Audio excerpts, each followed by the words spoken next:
Buongiorno, buonasera, depending on where you are in the world, and welcome to the FIF podcast. I am your fill-in host, Nicholas Carroll. Connor is currently in Bergamo doing his thing. He was at the Atalanta-Napoli match on the weekend, so I'm sure we'll have some stories from him next week. But to help me out and fill in this week, we've got my two usual stand-ins to kind of help me wing through this. I kind of rely on them. So first up is the ever reliable Vito Doria, who I've now had the pleasure of meeting in person. Vito, how are you doing?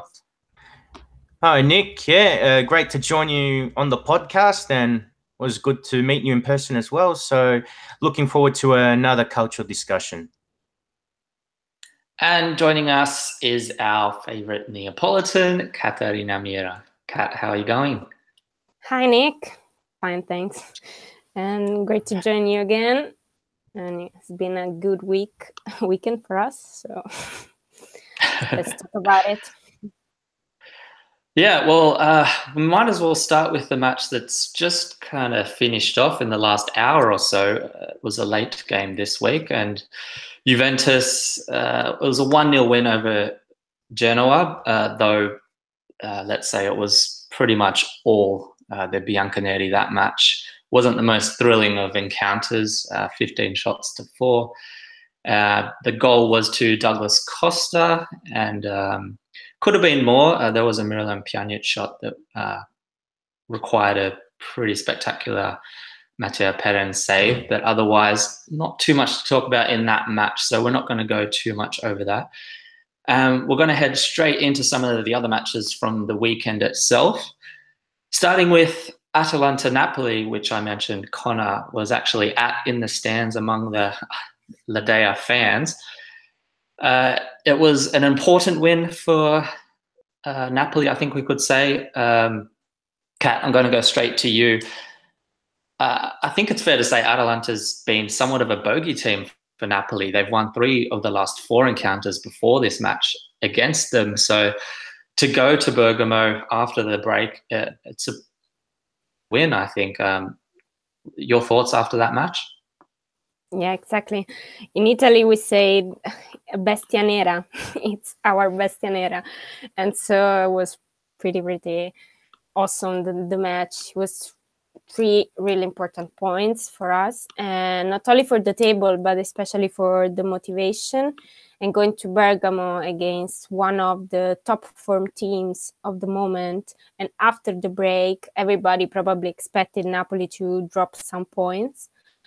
However, the attitude of the group has been positive and solid, and that was really important. Indeed, they celebrated like they won against Real Madrid or Barcelona.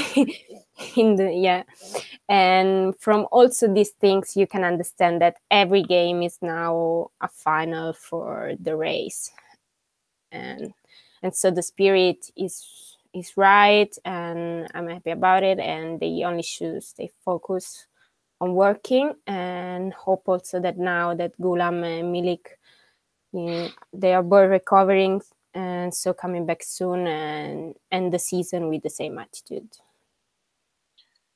Definitely, you could see at the full-time whistle how much it meant to the players, it's a good place for Serie A. I think that teams like Atalanta, it still means so much. So the competition in the league certainly growing. It was a narrow win, could say, but it was Dries Mertens' first goal in 8 Serie A matches, which is quite surprising given his importance to the team over the last 1 or 2 seasons. Is that the mini Goldra, is that a big deal for you, or is it just one of those things that as long as the results are coming, it's not too much of a worry? Or do you think he should be scoring more? Yeah, probably should be scoring more, but I'm not really worried about that because the group is solid, that they need us a great team together. So Mertens has been always a great worker, a team worker on the pitch, and so giving his maximum every time. And so I prefer he made a great performance, and also no scoring is fine, but help the others score probably is also enough. And I'm happy for him in that he back to the goal. It's really important. He also gets some rest during the break. He mentioned that on the social media, and so I'm happy he finally back. Yeah. Vito, I'll go to you for this. Obviously, Napoli had played Atalanta not too long ago. They were knocked out of the Coppa Italia, and they've obviously still got the Europa League, but I guess there's big question marks as to how serious they will take that. So do you think it's a big advantage for them with relation to Juventus, who are obviously still in the Champions League and have a tie against Atalanta coming up? Is there a big advantage there in the race for Serie A? I think there's an advantage, largely because it seems that Napoli aren't really going to be taking the Europa League that seriously.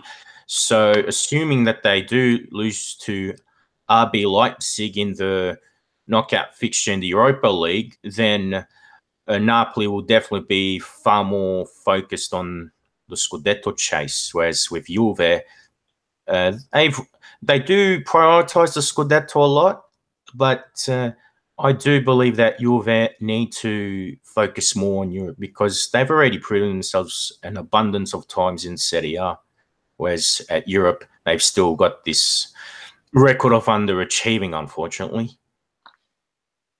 Definitely.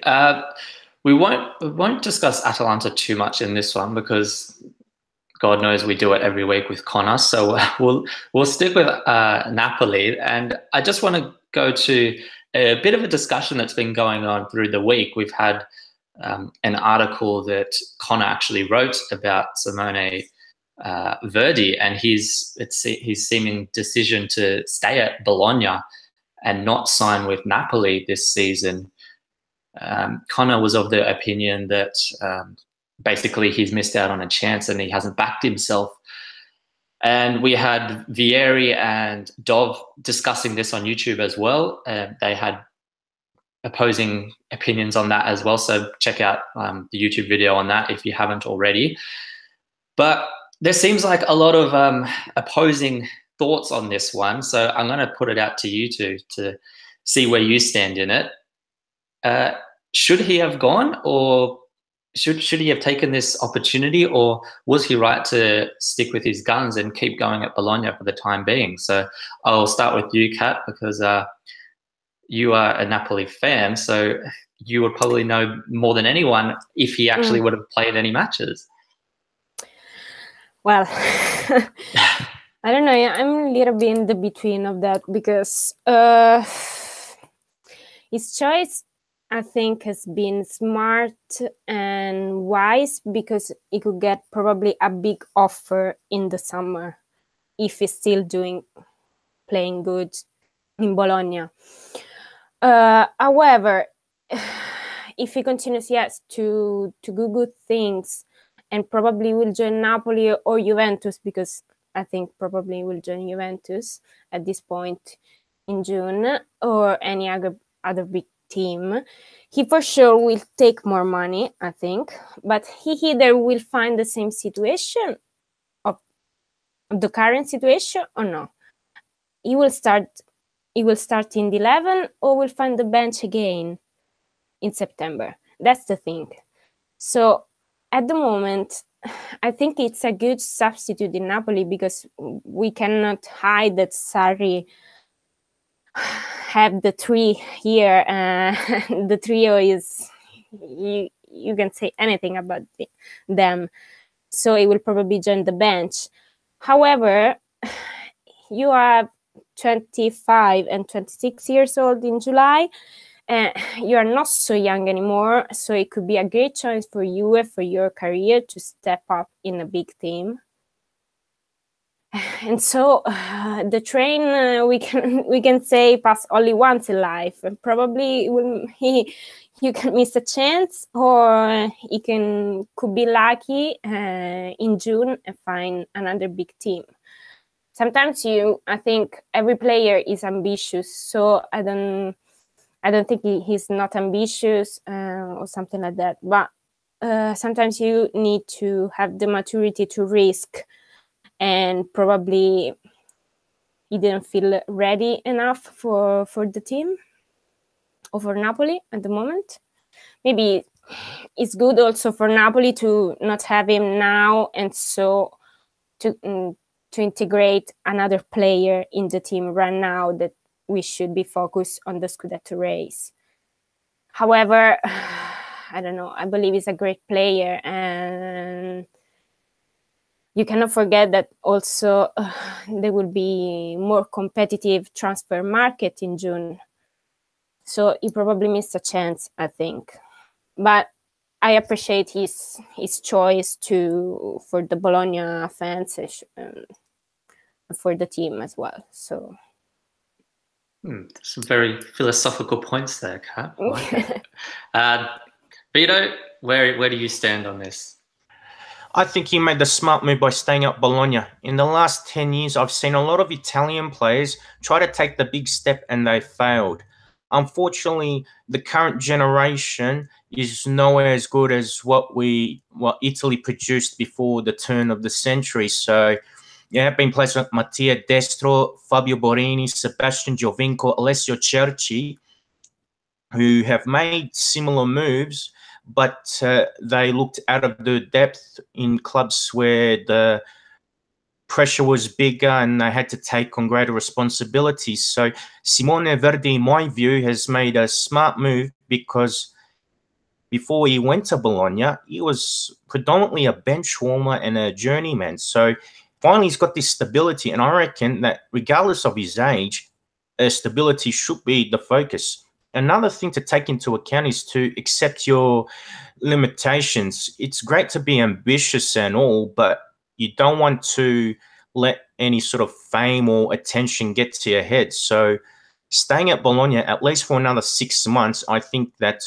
Verdi can focus on his game, develop more confidence by being the key man at Bologna. And as we saw on the weekend, he provided all 3 goals for Bologna in the 3-0 win against Benevento. So I reckon it's better that he maintains that form, and it could increase his market value too. So whether Napoli try again in the summer or someone else goes for him, I think for the time being, it's ideal that he stays with the Felsinei. Definitely. I am leaning on your side, Vito. I'm very much in favour of these players sticking with and trying to develop in these teams and not kind of chasing too quickly. Obviously, he is 25, so he's not, too young, but I think he's good. And as you said, he's shown exactly how important he is to that Bologna outfit with the 3 assists on the weekend. So I think you can imagine for the fans how much of a boost that is for the rest of the season to see him staying there. We'll move on from this. We'll head over to Sunday night's match, Inter against Roma, in a big match in terms of the Champions League qualification places this season. Though it was a match between 2 pretty out of form teams, and following the match, Inter is now winless in 6 matches in Serie A, and Roma in 4 matches. So obviously it finished 1-1, a goal to Stefano El Shaarawy, which was basically assisted by Davide Santon at the back, and then 86th minute equaliser for Matteo Vecino. There's some mentality issues, it seems like, at Inter. And Spalletti actually came out after the match in the press conference and said that there's possibly a lack of belief in their quality and their ability, particularly when they're going into these matches against the top sides in Serie A, where they don't seem to really believe that they're at this level. Vito, what's your take on the mindset of Inter at the moment? That that they've been up there amongst the top 3 this whole season, but do they actually believe that they belong there? It seems that on recent form that they don't really have that belief in the team. I feel that they do have some talented players, but I suppose that it's when they're going forward. I think that's where they might not have that same belief. You have a few players who are attacking threats, like Perisic, Icardi, Kandreva when he's not blasting the ball over the bar. But most of the team aren't really known for the attacking ability or the technical qualities. So I think those players who aren't as gifted on the ball as, say, Perisic, Icardi or Borja Valero, those players might sort of feel like they're out of their shell because they're not doing the dirty work. They've got to be more proactive, or they've got to help Inter control the play, which is not really in the DNA or in the way of playing, at least in normal circumstances. I mentioned briefly the Santon error that led to the goal. So we'll just go back to the defense for a second. That left back position, Vito, it's been a problem for the Nerazzurri for, I can't count how many seasons, and it still hasn't been solved. I mean, we've seen countless transfers, and even Delbert has come in to fill that hole, and it seems like he can't even get a start now. So what's going on there? What do they need to do to stop these errors coming? They're consistently conceding goals through this avenue. And what does Delbert need to do to actually get a start? Because it seems like he must not be doing something right at training. That might be the answer. Delbert has to be absolutely outstanding in training to win over Spalletti. And then when he does play the games, he's either got to make a decisive tackle or provide a crucial assist. Other than that, aside from the players themselves, probably one thing Inter should seriously look at is giving Piero Ausilio the flick, because he's been at Inter for a few years, and to be honest, I don't think he's been that impressive as a sporting director. I reckon Inter need to look at someone better who can make better transfer deals and have a better identification of players. Certainly. And as you mentioned, Vito, there was some big problems in attack, and it's actually been for both teams. They seem to be struggling in that final third. In fact, over the last 6 matches in Serie A, Roma have scored just 4 goals and Inter just 3 goals. Then they rank 16th and 19th respectively over the last 6 matches for goals scored. Benevento and Crotone have scored more. So some major problems there. If anyone is interested more about the Inter side of things, there's a video on YouTube that I did after the match where I spoke a bit about the issues there and the mentality problems. So feel free to give that a go. It is slightly, possibly a little bit harsh, but I think it's fair in some ways. So give that a listen, and if you disagree, comment and tell me how much of an idiot I am. That's more than okay. We'll go to Roma. We won't go too much into Inter, but Kat and I spoke about the attacking problems. It seems to be when Dzeko isn't scoring, they're not really doing too much, and they dominated in the midfield for a lot of that match, but really, I think one shot on target, it was really lacking. We've seen this for quite a few games now for Roma. Does Di Francesco need to change things up, or is it just one of those slumps that he needs to just naturally bring them out of? No, I think he needs to change something, because against Inter, especially, that Inter struggled in the first half across the field, but they deserved the equalizer, and probably Di Francesco will regret his choice to protect his team in due course, especially in the second half where Inter dominated. And so probably they dropped 2 points because his tactical view in due course was not right, and also bring on defenders Bruno Perez and Juan Jesus invited also Vecino to score. So he probably needs to change something. And I don't know, also with Dzeko and the rumors that he's coming up, probably will be the Schick chance finally, but he needs to change something up on tactical, and we'll see. But I'm not so convinced. The match was okay for the first half, but in the second half they didn't have a lot of chances. They are not created so much, and only one shot on target for a full match is one of the worst record. Yeah, probably they equalized their worst record. Yeah, well, certainly there's a lot of question marks about the Di Francesco's decision during that match, and I guess a lot of people would probably say that Spalletti completely out-strategized him when Roma arguably were a better side on the day.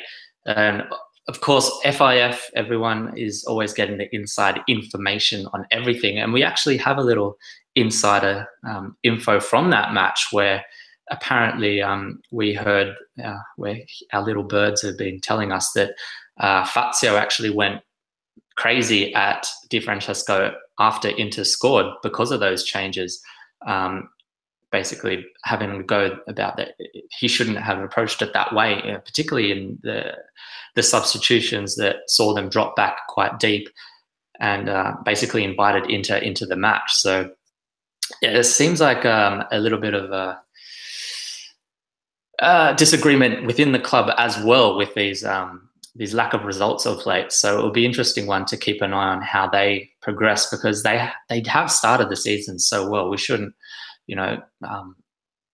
forget too quickly, and obviously in the Champions League. So there's a lot for Di Francesco to think about, and he's going to have to manage that squad for the rest of this season. So we'll keep an eye on how that goes, because one major thing that he might have to deal with very shortly, and Kat, you briefly mentioned it there, is that there are major rumours that Edin Dzeko might be heading out of Rome and heading to London to sign with Chelsea. Now, Edin Dzeko, obviously, he leads their line. He's the top goal scorer, but he is getting on in age. So, is this a good move? Is the question I want to ask. Should Roma take the money, or is this a crazy move for them to do halfway through the season when they're fighting for a Champions League spot? Vito, I'll start with you. And the obvious kind of caveat to that is Patrick Schick, who is signed there, and whether he's ready to lead the Roma line in place of Dzeko. Yeah, I think it could be a good chance for Schick, but doing that is a little bit risky, I think, and especially for the Champions League race. And so I don't know.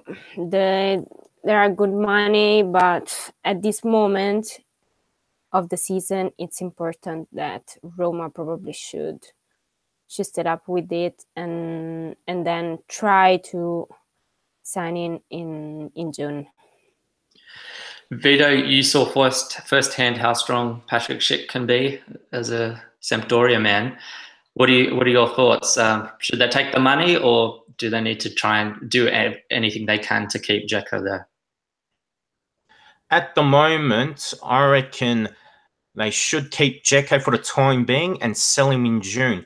The reason I say that is, although I still believe in Schick's potential, from what I've seen so far this season with his health concerns and so forth, I don't think he's ready, and I don't reckon if Dzeko was sold now that Schick would be able to step up. But I still think he's got a few teething problems to deal with. After June, though, I reckon it'd be a different story. Probably with a better pre-season under his belt, Schick might be able to lead the line in 2018, 2019. And once he's fully fit and more integrated into the Roma team, I think then he'd be able to lead the line and be a star for Roma. And I also believe that he would provide far more greater mobility and better link-up play with his teammates. If Di Francesco wants to revert back to his old attacking principles, Schick would be a better fit. But at the moment, Di Francesco has been shifting away from those Zeman-like principles and playing a more conservative, stereotypical Italian style. So for the time being, they might be better off sticking with Dzeko and his experience despite his lack of form recently. Certainly, he's always a talking point. He's either in scintillating form, it seems like, or he's in these mini goal droughts that he seems to have quite often. So, but he is a strong player, even if he isn't scoring goals. So, it's a difficult one for the Roma board, no doubt, and they'd certainly want to bring in someone for the time being. Otherwise, they're going to leave a hole, it seems. Tail Sheva on the, sorry if I pronounced that wrong, but he says on the YouTube comments that Dzeko is as one of the top 5 strikers in Serie A, that a great club doesn't sell its best players without bringing in better ones. So there seems to be some, there's another comment there that mentions that some talks of Batshuayi coming in to Roma on loan from Chelsea. So that would actually be quite interesting. I'd be interested to see how he would go there. But yeah, it's a difficult one mid-season. I think that's what makes it hard, particularly. Some earlier comments about the whole Verdi discussion as well. I'll just quickly go. Mr. David Schivoni, who I'm sure we're all very familiar with, says, absolute rubbish. He should have moved. Could have at least tested himself, then moved back to Bologna if it didn't work out. So strong opinions there from the big boss man. And another one saying, disagreeing that Verdi did the right thing to stay in Bologna. We still remember what happened to Pavoletti. Indeed, he kind of fizzled out. I can barely remember him getting any minutes there. So it seems to be either one side or the other, but we won't go too much more into that, and we'll head to the next match. Because we're talking about the Champions League positions and qualifications, we'll go to Lazio Chievo, where the Biancocelesti just annihilated Chievo 5-1. Vito, I'll go to you. Another 5 goals. They've now scored more than any other club this season, and they've shown that they don't need Ciro Immobile to actually score. He wasn't amongst the goals or assists in this match. So there's not that reliance that possibly Inter or Roma might have on their strikers. So how important for that is Lazio, and how good are they going at the moment? I think it's very important that Lazio can find goals without Ciro Immobile in form, because it goes to show that they do have other options and they can trust other players to score their goals. Milinkovic-Savic scored 2 goals and then he got taken off. And Nani, he got involved in assisting the 4th goal, and he scored the 5th one himself. So I think it's fantastic for Simone Inzaghi and his team that he can rely on more than just one player to find the back of the net. Generally speaking, I think it's fantastic that Lazio are scoring so freely, because it means that they're not really going to be pushing Napoli and Juventus for the Scudetto. I think they're too far off the pace at this stage. But I think their form really puts serious pressure on the Inter and Roma, and has to make them think that Lazio's gaining ground on them, or actually they've surpassed them because they're 3rd now. So how are they going to get back into the race for an automatic Champions League spot? So Lazio are peaking at the right time, and this could be a good catalyst for them to maintain this form for the remainder of the season. Definitely. It's a huge contrast between those 3 teams. As I mentioned, the struggles that Roma and Inter are having in front of goal, and Lazio are just absolutely smashing it from all parts. Even the defenders are coming in every now and then and scoring some. So it's been a thrilling team to watch of late. So it's certainly a club that I'm trying to tune in and watch as much as I can of. Kat, I'll go to you. We've talked about their UCL race, but with their kind of form, how much of a danger do you think they are to actually grab one of those top 4 places? Yeah, they are probably the most dangerous, especially for Roma and Inter. I mean, they are third now. They are pretty much consistent in the results. Probably now if Immobile, hope is nothing serious, but if he will be out until March, they have a really delicate month with the Europa League, and also they probably need to face Juventus and the Coppa Italian first leg of the semi-final. So they are dangerous, but they need to be focused, especially in these 2 months, I think. But always a pleasure to see them playing. They are always effective, creating goal scoring opportunities, and also strong at finish. So we'll see. But sorry, I cut you off there. I'm excited to ask you the next question. That's why I'm going to put you both on the spot. So Roma, Inter, Lazio, they're all quite close at the moment, separated by the 43 and Roma behind on 40. Inter has played one game extra than both.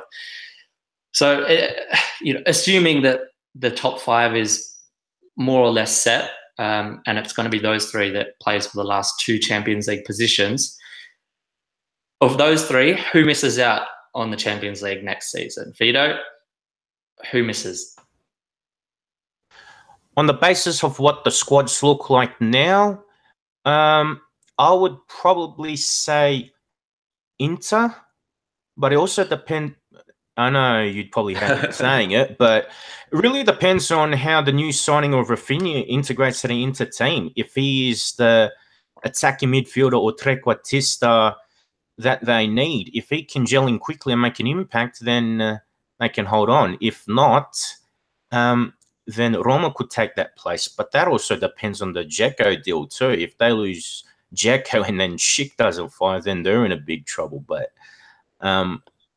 we might discuss it later. But I'm a little bit skeptical on the Rafinha signing. So at the moment, I'm going to say maybe Inter will drop out, because if Roma keep the team as they are now, I believe that they can hit form at the right time with the current players at Di Francesco's disposal. It's I have to agree in some aspects that it's certainly not looking great for Inter compared to their competition. Kat, who are you going to go? You're going to break my heart and say Inter as well? No, no worry. No, I would say Roma, I think. Especially, if they would lose Dzeko, I don't know if they're going to be able to go ahead. And also depend, I would say Inter. So probably one between Roma and Lazio, because Lazio every time arrives in March and they drop points. It's something every time, and they're playing really good this year, and hope for them to get a chance in Champions League. And so I will say one of the two of the capitals. Yeah. Interesting. So there's a lot of confidence behind Lazio, and I guess they're giving us every reason to believe that they can possibly pull it off. So that's actually, I had it in my notes, and you did mention it very briefly, Vito. So I'll just get a quick your opinion on Rafinha, who Inter has only in the last few hours confirmed his signing. Do you think he's the right player for them that can kind of spark Inter's attack to life? I still think that Rafinha is perhaps a little bit raw, because he does not play a lot for Barcelona, and he has been injured for the first half of this season. But looking at his record, the only season where he really had a good run at it was when he was on loan to Celta Vigo. So I'm not sure if that's sufficient enough to say that he can carry the Inter midfield. I would have preferred Inter to go for someone like Henrik Mkhitaryan or Javier Pastore, but I reckon Inter are still being handicapped by the FFP regulations, and also they're having lots of trouble offloading João Mario. So I think that's why they've had to go for Rafinha. So I think business-wise, you can understand why they've gone for Rafinha, but from a technical and tactical point of view, I don't think he was the best choice.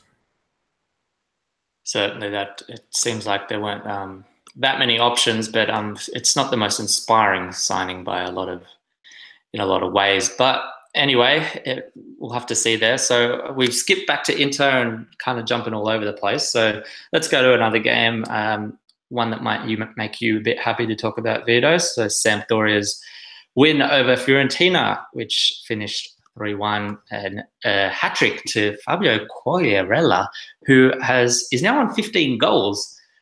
And I guess there's a lot of talk around Ciro Immobile and Icardi this season with their goals that they're putting in, but being consistent and, at his age, he just keeps going. It's kind of nice to see, I think. Vito, your take on the match, and how good is Quagliarella going? Well, the match was one of those where Sampdoria bounced back into form. I saw the fluidity return. There was great confidence in possession, and we were able to play our short passing game, which was pleasing to see. It also helped that the workhorse midfielder Edgar Barreto was benched, so that helped a lot. And having Carol and Linetti in midfield improved our passing quality. Quagliarella, he'll be 35 this year, and to see him in the form like this, I think it's fantastic to see. And he doesn't have to go for the spectacular goals. He can finish like a true number 9 and just, know when to make the right runs, run onto passes. And I think it's great that he is in this form after what he's been throughout his career. And he looks better than what he was in his 20s. So that's pleasing to see. Yeah, we always seem to get the odd strikers that seem to just keep going in Serie A in older ages. So, Kat, obviously, Quagliarella has had let's say, troubled. Maybe troubled is the wrong word, but he's had quite a adventurous past in Serie A. Obviously, was at Napoli and then went to Juventus, which angered a lot of Neapolitans, but we've only this season kind of found out what actually happened there with the stalker and all that. So, given all that and the history, you from a fan perspective, are you happy now to see kind of Quagliarella firing like this and enjoying his football at his age? Yeah, of course. I'm really, really happy for him. Also at this age and keep doing good things, creating goal-scoring opportunities, and 15 goals. Now it's huge for him. And also he deserved it after the troubles and the issues he passed. And hope he continues on this way, and especially to get a European spot for the Samp, that they deserve it this year, I think. Certainly, it'll be an interesting one there. They're going for that Europa place. There's competition everywhere in Serie A. We've got the top 2 race. We've got the race between 3 for 2 Champions League spots, and then we've got the race under that, which Sampdoria is winning at the moment for some Europa League action. We might head over to Cagliari Milan very briefly. It was a 2-1 victory to the Rossoneri. 2 goals to Frank Kessie, 1 a penalty and 1 just 6 minutes after his first, after a Nicola Barella opener for Cagliari in the 8th minute.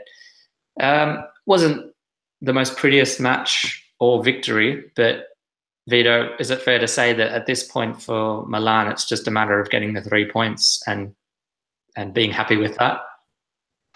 Yeah, at the moment, style is irrelevant for them.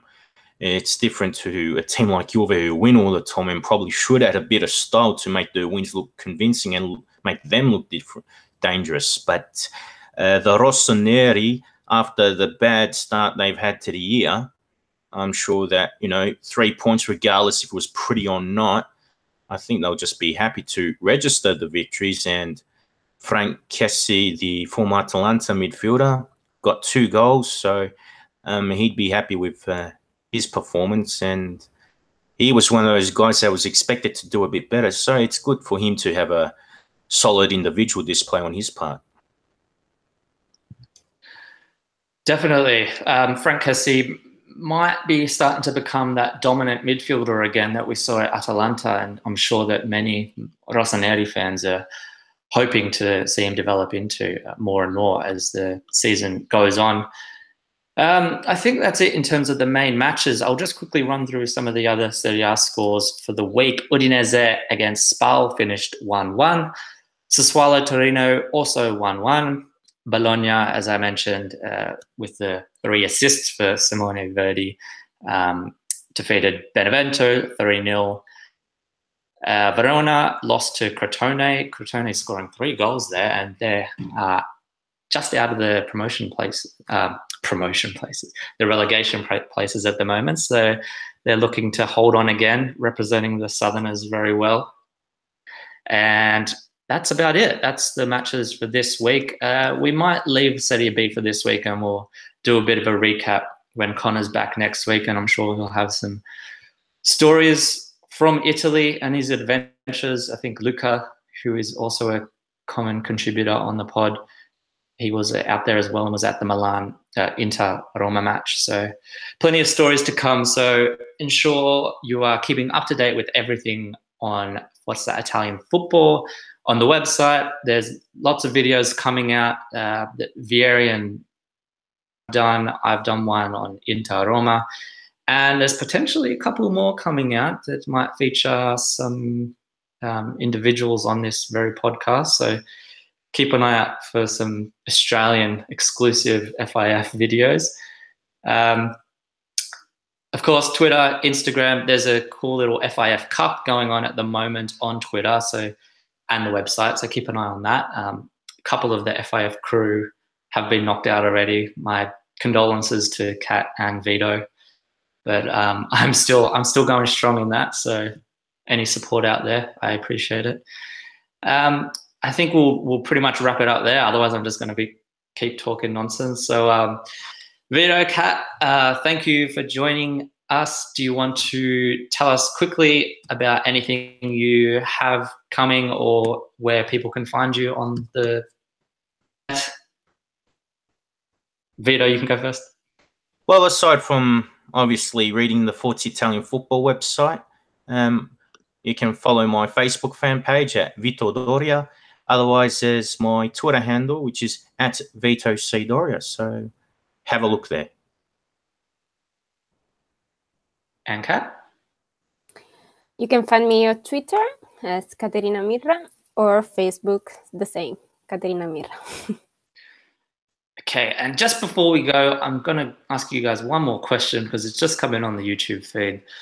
And it asks, what do you guys feel is the problem why Andre Silva is not getting any playtime, obviously at Milan, where Kalinic is still seems to be starting and still struggling somewhat. So I think Vito's dropped out. So Kat, do you have any thoughts on that?